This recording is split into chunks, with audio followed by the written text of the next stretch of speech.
اداس شہزادی اور مزدور۔ ایک دفعہ کا ذکر ہے کہ ایک عظیم سلطنت میں ایک شاندار محل تھا۔ اس محل میں ایک خوبصورت شہزادی رہتی تھی جسے سب لوگ اداس شہزادی کہتے تھے۔ اس کا نام ہیلن تھا۔ وہ نہ ہنستی تھی نہ مسکراتی تھی۔ اس کے پاس سب کچھ تھا، عمدہ لباس، قیمتی زیورات، شاندار کھانے، لیکن اس کا دل کسی چیز سے خوش نہ ہوتا تھا۔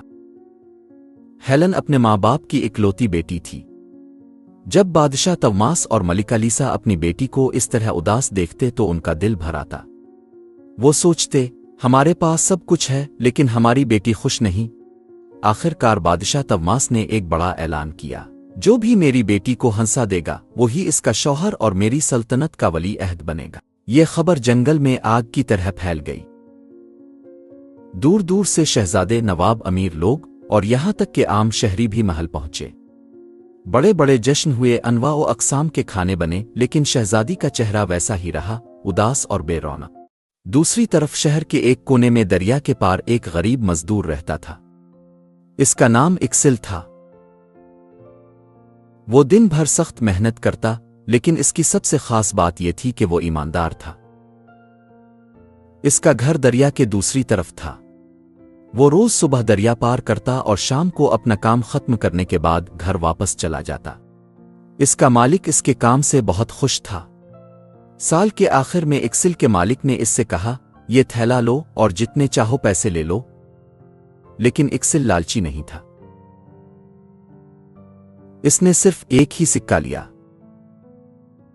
اس دن جب وہ دریا پار کر کے اپنے گھر جا رہا تھا تو کشتی کو اچانک ایک جھٹکا لگا اور وہ سکہ اس کے ہاتھ سے گر کر دریا میں جا پڑا۔ اس نے سر ہلایا اور کہا، یہ سب خدا کی مرضی ہے، شاید میں نے اتنی اچھی محنت نہیں کی، اگلی بار اور بہتر کام کروں گا۔ اس نے اگلا پورا سال پہلے سے زیادہ دل لگا کر محنت کی۔ دوسرا سال ختم ہوا، اس بار بھی اس نے ایک ہی سکہ لیا، لیکن وہی ہوا، کشتی کو اچانک ایک جھٹکا لگا اور سکہ پھر سے دریا میں گر گیا۔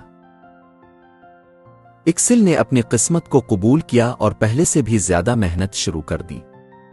اس کی لگن کا نتیجہ یہ نکلا کہ اس کے مالک کا ہر کام کامیاب ہونے لگا۔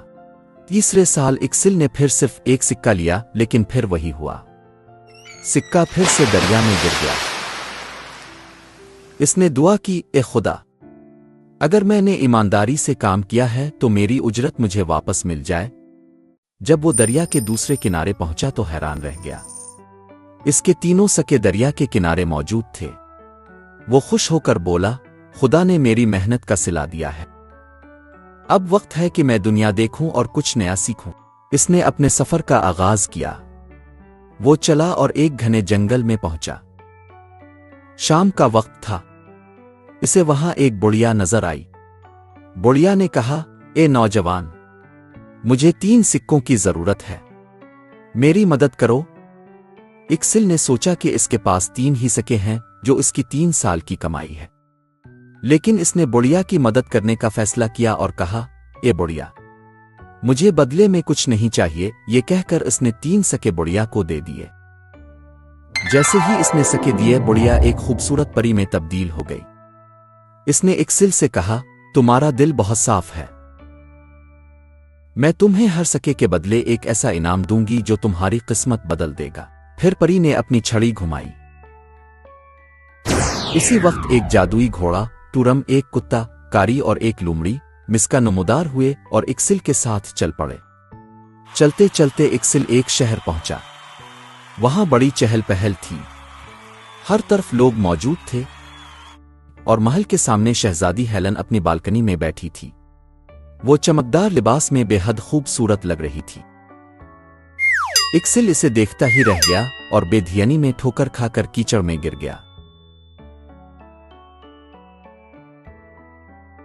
تبھی اس کا کتا کاری جلدی سے اس کے کپڑے صاف کرنے لگا، اس کی لومڑی مسکا اس کے جوتے چمکانے لگی اور اس کا گھوڑا ٹورم مکھیوں کو اڑانے لگا۔ یہ کرنے کے بعد وہ سب خوشی سے ناچنے لگے۔ ان کی حرکات اتنی مزاحیہ تھیں کہ شہزادی ہیلن نے زور زور سے ہنسنا شروع کر دیا۔ یہ پہلی بار تھا کہ شہزادی نے دل کھول کر قہقہا لگایا۔ محل میں ہر طرف شور مچ گیا۔ بادشاہ طوماس خوشی سے بولا، یہ سب کس نے کیا؟ سب نے اپنی اپنی تعریف شروع کر دی، لیکن شہزادی نے اکسل کی طرف اشارہ کیا اور کہا، یہ سب اس نے کیا ہے۔ اکسل کو محل بلایا گیا۔ اکسل نے دربار میں ادب سے بادشاہ کو اپنی کہانی سنائی۔ بادشاہ اکسل کی ایمانداری سے بہت متاثر ہوا اور اپنے وعدے کے مطابق ہیلن کی شادی اس سے کر دی۔ شادی کے بعد اکسل، جو اب ولی عہد بن چکا تھا، شہزادی ہیلن کو لے کر خوشی خوشی زندگی گزارنے لگا۔ اس کہانی سے ہمیں یہ سبق ملتا ہے کہ ایمانداری، محنت اور نیک نیتی کا ہمیشہ صلہ ملتا ہے۔ جو لوگ دوسروں کی مدد کرتے ہیں اور اپنی قسمت پر بھروسہ رکھتے ہیں، ان کے لیے زندگی میں خوشیاں ضرور آتی ہیں۔ خدا ہمیشہ ان لوگوں کو نوازتا ہے جو دل کے صاف اور نیت کے سچے ہوتے ہیں۔ بچوں کے لیے اس طرح کی مزید سبق آموز اور دلچسپ کہانیوں کے لیے چینل کو سبسکرائب کریں۔